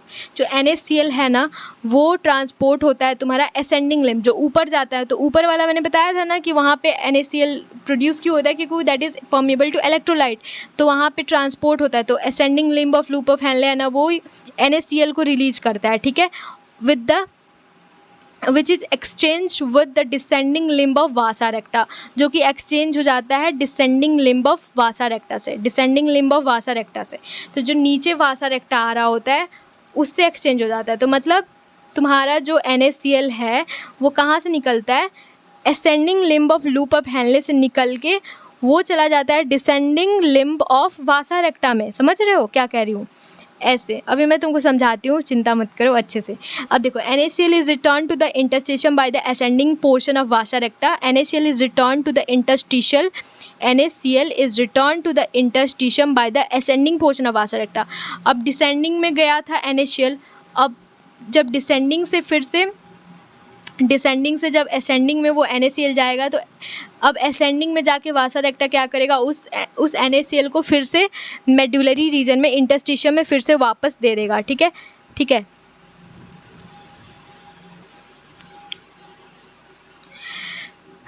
देखो, similarly small amount of urea enter the thin segment of the ascending limb, और उसी तरह से एक स्मॉल अमाउंट ऑफ यूरिया, ठीक है, small amount of urea enter the thin segment, जो पतला वाला सेगमेंट है ascending limb of Henle's loop, उसमें कुछ यूरिया घुसता है, छोटा सा अमाउंट का यूरिया, जो थिन सेगमेंट है। अब यहाँ भी तुमको याद रखना है, थिक मत कर देना भाई, थिन सेगमेंट, पतला वाला जो सेगमेंट है ascending limb of loop of Henle का, वहाँ से तुम्हारा कुछ यूरिया एंटर करता है, ठीक है, small amount of urea enter करता है, which is transported back to the interstitium, और जो कि इंटरस्टिशियम में फिर से चला जाता है बाय द कलेक्टिंग ट्यूब्यूल, जो कलेक्टिंग ट्यूब्यूल है वहाँ से, ठीक है। सो देखो यहाँ पे, similarly small amount of urea enter the thin segment of ascending limb of Henle loop, which is transported back to the interstitium by the collecting tubule. The above described transport of substance facilitated by the special arrangement of Henle loop and vasa recta is called counter current mechanism, और इसी को हम लोग counter current mechanism बोलते हैं। सो may be इस paragraph में भी तुमको कुछ नहीं समझ में आया होगा अगर तुमने पहली बार पढ़ा है तो, बट मैं तुमको एकदम क्रिस्टल क्लियर जिसको बोलते हैं वो कर देती हूँ। चलो, इसको क्रिस्टल क्लियर करने के लिए तुमको फिगर में जाना पड़ेगा, इस फिगर में, या फिर इस फिगर में ही चलो इस फिगर में ही समझते हैं, ठीक है।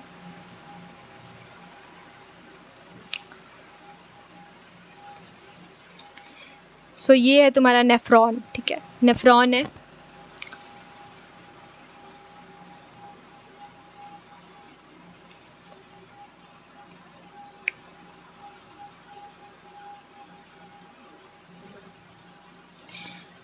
देखो, ये तुम्हारा एफरेंट आर्ट्रियोल है, एफरेंट आर्ट्रियोल, और एफरेंट आर्ट्रियोल से ही मिलके तुम्हारा ये वाला पार्ट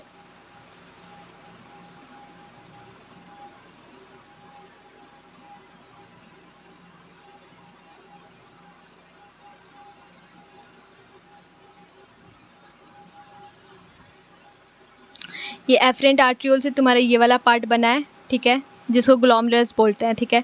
अब तुम्हारा ब्लड यहाँ से आ रहा है, ठीक है, ब्लड यहाँ से आ रहा है, ठीक है।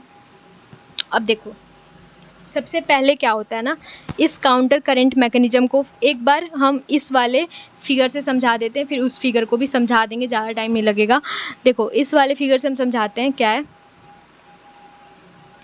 पहले तो काउंटर करंट समझते हैं, क्योंकि काउंटर करंट भी दो जगह फॉर्म हो रहा है, ठीक है। एक देखो, इस वाले फिगर से ही समझते हैं। देखो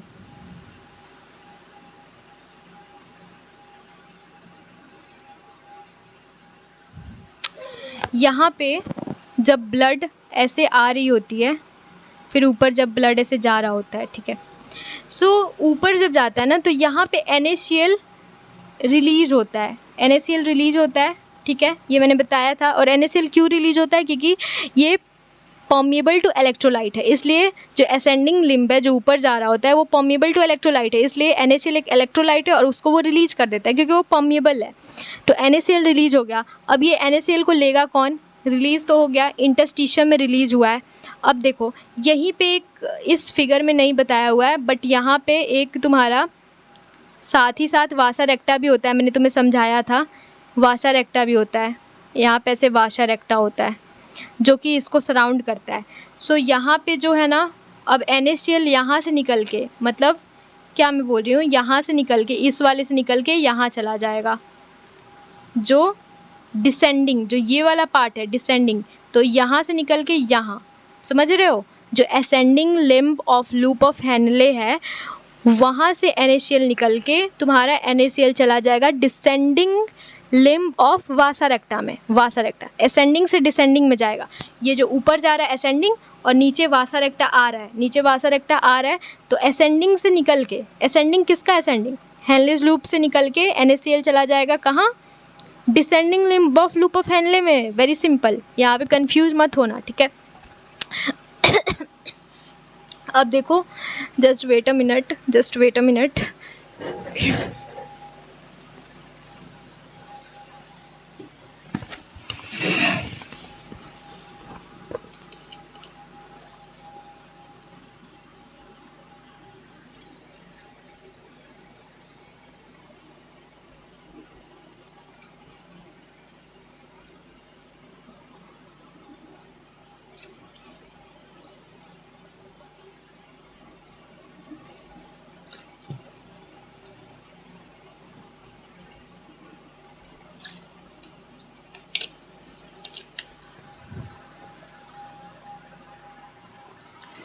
तो तुम्हारा ये वासा रेक्टा में चला गया, ठीक है। अब देखो जो NaCl तुम्हारा डिसेंडिंग में गया, डिसेंडिंग लिम्ब ऑफ वासा रेक्टा, तो अब ये डिसेंडिंग से, अब यहाँ पे देखो, अब ये वासा रेक्टा ऐसे आ रहा था, ठीक है, अब ये वासा रेक्टा ऊपर भी जाएगा और इसमें क्या हो गया है, इस वासा रेक्टा में अब NaCl आ चुका है, कहाँ से? Ascending limb of loop of Henley से। अब इस NaCl को ये रिलीज कर देगा जब ये, जैसे मान लो NaCl आ गया, अब यहाँ से कुछ कुछ NaCl ये इंटरस्टिशियम में ऐसे रिलीज कर देगा ऊपर वाले पार्ट से। डिसेंडिंग में तो लिया था, मतलब इधर कुछ लिया था NaCl को और रिलीज कर रहा है यहाँ पे, मतलब इस वाले पार्ट में। तो समझ जाओ डिसेंडिंग में NaCl को ले रहा है ascending limb of loop of Henley से, और जब ये क्या बोलते हैं, वासा रेक्टा जब ऊपर जा रहा है ना, ऊपर मतलब जो इसका असेंडिंग वाला पार्ट है, ये वाला पार्ट, यहाँ पे कुछ, अब यहाँ पे आके फिर से रिलीज कर दे रहा है NaCl को इंटरस्टिशियम में, मतलब लिया था यहाँ से, समझ रहे हो, लिया था यहाँ से, इस वाले पार्ट से, जो हेनले लूप है, यहाँ से लिया था और यहाँ पे आके रिलीज कर दिया, ठीक है। Crystal clear? बस यहाँ पे यही समझना है, ठीक है, ठीक है। अब चलो नेक्स्ट हम यूरिया समझाते हैं। NaCl तुमको समझ में आ गया NaCl का क्या रोल है, अब यूरिया समझा देते हैं। तुम यहाँ पे देख रहे हो क्या हो रहा है, जस्ट मैंने जैसे NaCl का समझाया ना, एकदम सिमिलर है, वही है और कुछ है ही नहीं, तुम देख लो।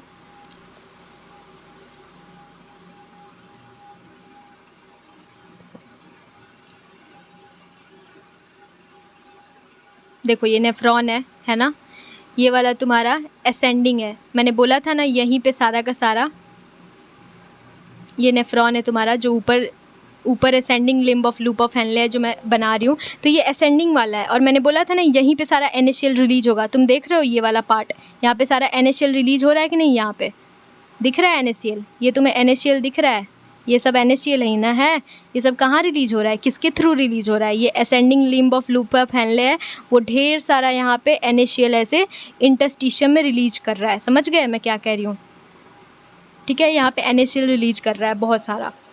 अब ये NaCl को लेगा कौन इस NaCl को, समझ रहे हो मैं क्या कह रही हूँ। तो ये जो असेंडिंग है, ठीक है, असेंडिंग है। अब इसका डिसेंडिंग मतलब ये वाला पार्ट, ये वाला डिसेंडिंग, ये वाला NaCl को दे रहा है और ये वाला NaCl को ले रहा है। देख रहे हो, अब NaCl यहाँ से निकल के NaCl यहाँ घुस रहा है, देख रहे हो तुम, यहाँ पे घुस रहा है इस वाले पार्ट में। तो एक काउंटर मैकेनिज़्म है ये, समझ रहे हो मैं क्या कह रही हूँ। सो टाइम ले लो पूरा का पूरा, बट क्योंकि यहाँ पे this is my first time और मैं किसी को वैसे ऑनलाइन समझा रही हूँ, बट तुम जस्ट इमेजिन करो और समझो क्या हो रहा है यहाँ पे। ये देखो, ये वाला पार्ट तुम्हारा क्या है, हेनले लूप है जो ऊपर जा रहा है, और ये वाला तुम्हारा वासा रेक्टा है जो नीचे आ रहा है। तो एक हो गया ये वाला तुम्हारा, हो गया असेंडिंग। किसका असेंडिंग? हेनले लूप का। और ये हो गया तुम्हारा डिसेंडिंग, लेकिन किसका डिसेंडिंग? हेनले लूप नहीं, वासा रेक्टा। तो देखो यहाँ पे सिंपल है यार, मतलब मेरे को भी पहले बहुत कन्फ्यूजन होता था, बट फिर एक बार समझ लो ना तो तुमको समझ में आ जाएगा। अब देखो यहाँ से निकल के NaCl यहाँ जा रहा है, यहाँ से निकल के यहाँ जा रहा है, यहाँ से निकल के यहाँ जा रहा है, समझ रहे हो। बट ये फिगर में अलग अलग दिखाया है वासा रेक्टा को, लेकिन वासा रेक्टा जस्ट यहीं पे होता है, वासा रेक्टा कहीं और थोड़े होता है। वो हेनले लूप जो होता है ना, उसी को ऐसे सराउंड किए होता है। तो यहाँ से ब्लड निकल के इसमें चला जाता है, समझ रहे हो, NaCl। तो NaCl का यही रोल है। तो मैंने तुमको NaCl वाला एकदम अच्छे से समझा दिया, ये वाला जो पार्ट है NaCl, ठीक है। अब नेक्स्ट हम समझते हैं यूरिया का क्या गेम है। हमने यूरिया का क्या पढ़ा था? हाँ, एक और चीज़ रह गया। अब NaCl को वापस फिर से कहाँ जाना है? फिर से इंटरस्टिशियम में जाना है। तो अब ये जो NaCl था ना, अब देखो यहाँ पे तो आ गया, लेकिन अब ये NaCl जैसे जैसे ऐसे वासा रेक्टा में ऊपर की तरफ जाएगा, तो यहाँ पे ये वापस फिर से इंटरस्टिशियम में रिलीज़ हो जाएगा, वापस जहाँ से आया था वापस वहीं पे फिर से चला जाएगा। ठीक है, समझ में आ गया। चलो अब नेक्स्ट चलते हैं।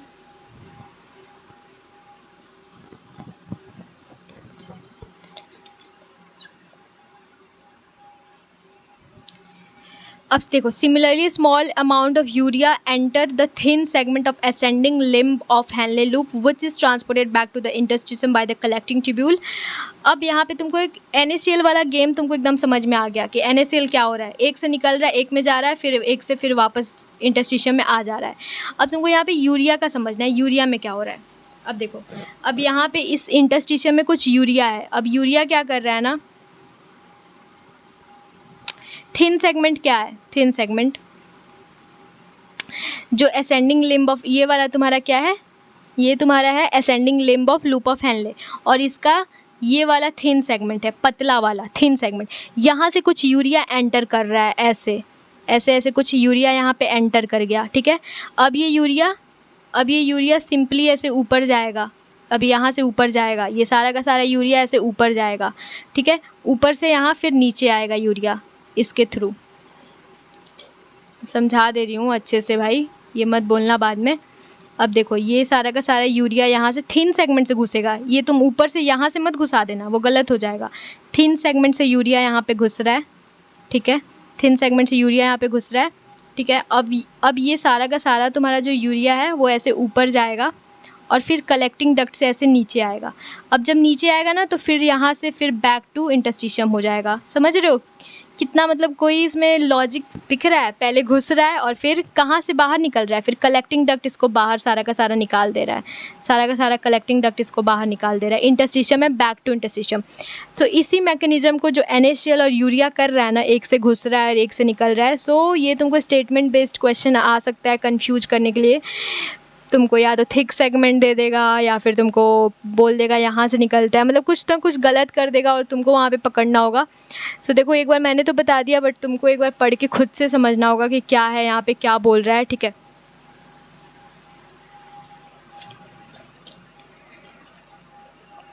अब ये तो तुम समझ गए कि इसी को काउंटर करेंट मैकेनिज्म बोलते हैं, बट आखिर ये सब हो क्यों रहा है? अब ये भी तुम्हारे दिमाग में आ रहा होगा ना कि ये काउंटर करेंट मैकेनिज्म हो क्यों रहा है। तो यहाँ पे चलो पढ़ते हैं। देखो, this mechanism is this mechanism helps to maintain a concentration gradient, और ये इस मैकेनिज्म से एक कॉन्सेंट्रेशन ग्रेडियंट बनता है, कॉन्सेंट्रेशन ग्रेडियंट बनता है, इसलिए इस मैकेनिज्म को फॉलो करते हैं। अब तुम सोच रहे होगे क्या कॉन्सेंट्रेशन ग्रेडियंट और क्या मतलब क्यों बनता है, क्या होता है उससे, तो चलो उसको भी पढ़ते हैं आगे। कॉन्सेंट्रेशन ग्रेडियंट कहाँ बनता है? इन द मेडुलरी इंटरस्टिशियम, जो मेडुलरी इंटरस्टिशियम है वहाँ पे बनता है कॉन्सेंट्रेशन ग्रेडियंट। मैं समझाती हूँ क्या बनता है। वहाँ पे बनता है तुम्हारा, कहाँ बनता है? मेडुलरी इंटरस्टिशियम में। तो presence of such interstitial gradient helps in an easy passage, और ये जो इंटरस्टिशियल ग्रेडियंट होता है ना, इसकी वजह से ईजी पासेज होता है किस चीज़ का? On water from the collecting duct, collecting duct से वाटर का ईजी पासेज होता है, ठीक है। इसलिए ये वाला ग्रेडियंट मेंटेन करना ज़रूरी है। Therefore concentrating the filtrate, और इसलिए हम फिल्ट्रेट को कॉन्सेंट्रेट कर पाते हैं। तो ये अगर जो मेडुलरी इंटरस्टिशियम का जो अगर ये वाला मतलब इसका जो कॉन्सेंट्रेशन है वो अगर अच्छे से नहीं होगा तो उसको फिर फिल्ट्रेट को कॉन्सेंट्रेट करना मुश्किल हो जाएगा, और अगर फिल्ट्रेट कॉन्सेंट्रेट नहीं होगा तो फिर हम बहुत ज़्यादा डाइल्यूटेड फॉर्म में बाहर यूरिन निकालेंगे, जो कि हमारे बॉडी के लिए अच्छा नहीं होगा, क्योंकि अगर बहुत ज़्यादा डाइल्यूटेड होगा तो उसमें बहुत ज़्यादा न्यूट्रिएंट होगा जो कि हमारे बॉडी से सब बाहर निकल जाएगा, तो that will be bad for our body, ठीक है। इसलिए हमें ज़रूरी है कि हम बॉडी में यूरिन को कॉन्सेंट्रेट करें। तो human kidney can produce urine nearly 4 time concentration, तो हमारे बॉडी में ये फंक्शन है कि हम 4 गुना कंसनट्रेटेड यूरिन फॉर्म कर सकते हैं इनिशियल फिल्ट्रेट फॉर्म से। समझ रहे हो कितना अच्छा टेक्निक भगवान ने पहले से ही बना के दिया है। देखो अगर तुम्हारा बॉडी, मैं कैसे समझाऊँ, 4 गुना कॉन्सेंट्रेट कर सकता है, 4 गुना,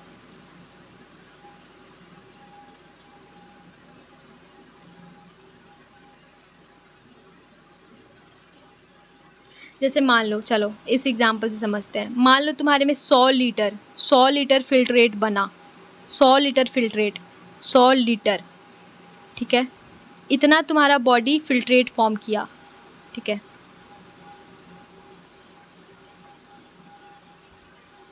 100 लीटर फिल्ट्रेट फॉर्म किया, ठीक है। अब तुम्हारा बॉडी इसको 25 लीटर कर सकता है, इतना तुम्हारे बॉडी से सिर्फ निकलेगा, तो कितना कॉन्सेंट्रेट कर दिया, समझ रहे हो? 4 गुना कर दिया ना कॉन्सेंट्रेट। तो ये मैकेनिज्म आखिर होता कैसे है कि 100 लीटर से 25 लीटर सारा का सारा रीअब्जॉर्प्शन हो कैसे जाता है? सो यही काउंटर करेंट जो मैकेनिज्म है, यही इसी की वजह से होता है। ये जो यूरिया यहाँ से NaCl निकलता है, यहाँ घुसता है, इधर से यूरिया निकलता है, और यूरिया जो होता है, सो ये काउंटर करंट मैकेनिज्म फॉलो करता है, और इसी मैकेनिज्म की वजह से ना एक कॉन्सेंट्रेशन ग्रेडियंट बनता है। अब कॉन्सेंट्रेशन ग्रेडियंट हम तुमको फिगर में दिखा दे रहे हैं, देखो यहाँ पे देखो, जो तुम्हारा कॉर्टेक्स है वहाँ पे 300 ऑस्मोलैरिटी है, ठीक है। और नीचे आते आते जो तुम्हारा जो नीचे वाला पार्ट क्या होता है, मेड्यूला होता है ना, अंदर वाला पार्ट, मेड्यूला का जो इंटरस्टिशियम है वहाँ पे देखो 1200 हो गया।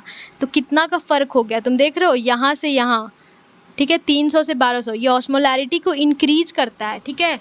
ये जो काउंटर करेंट मैकेनिज्म है ये ऑस्मोलैरिटी को इंक्रीज करता है। तो तुम्हें कितना याद होना चाहिए, कितना से कितना हो जाता है, 300 से 1200 पहुँच जाता है। कितना का चेंज हो जाता है तुम्हारा, 900 डायरेक्ट बढ़ जाता है ऑस्मोलैरिटी। जो मेडुलरी इंटरस्टिशियम में आते आते 900 ऑस्मोलैरिटी बढ़ जाता है, ठीक है। So right now let me show you the time, क्योंकि इस वक्त मैं दिन भर पढ़ती हूँ और इस वक्त वीडियो बनाने का एक ही मकसद है कि बहुत ही ज़्यादा शांति है घर में और सारे लोग सो चुके हैं, and that's why I am making this video right now. And obviously रात के 2:34 AM हो चुके हैं, दिख रहा है। चलो, सो थैंक यू गाइस, अगर तुम लोग यहाँ तक रुके हो और देख रहे हो इस लेक्चर को। सो अभी हमारा कितना पार्ट बच रहा है देख लेते हैं, ठीक है। सो मैंने तुमको काउंटर करंट मैकेनिज्म तक पढ़ा दिया है। अब हमारा रेगुलेशन ऑफ किडनी फंक्शन है, फिर हमारा मिक्चुरेशन है, और हमारा रोल ऑफ अदर ऑर्गन है, और फिर डिसऑर्डर है, ठीक है। तो नेक्स्ट वीडियो में हम इस पार्ट को भी फिनिश कर देंगे, ठीक है। और एक और बात, अगर तुम यहाँ तक वीडियो देख रहे हो तो लाइक कर दो यार, शेयर भी करो ताकि मेरे को थोड़ा रीच मिले। बाकी और कुछ नहीं, मतलब थोड़ा रीच बढ़ाओ यार और थोड़ा लोग जाने मेरे को। बस 100-150 भी that will be a very big number to be honest, and I will feel very very very very very proud for कि मेरे 100 लोग भी देख रहे हैं मेरे वीडियो को। सो या that's all for today and मिलते हैं नेक्स्ट वीडियो में और इस चैप्टर को एकदम ख़त्म कर देंगे फाइनली। और उसके बाद मैंने सोचा है कि ख़त्म करने के बाद मतलब ऐसे नहीं ख़त्म करेंगे, फिर हम लोग PYQ भी साथ में लगा लेंगे इस चैप्टर का, तो थोड़ा और मज़ा आएगा, लगेगा कि यार हाँ पढ़ें अच्छे से। ठीक है, सो चलो बाय बाय, गुड नाइट, और मिलते हैं नेक्स्ट वीडियो में। तब तक के लिए पढ़ते रहो एंड या बाय बाय।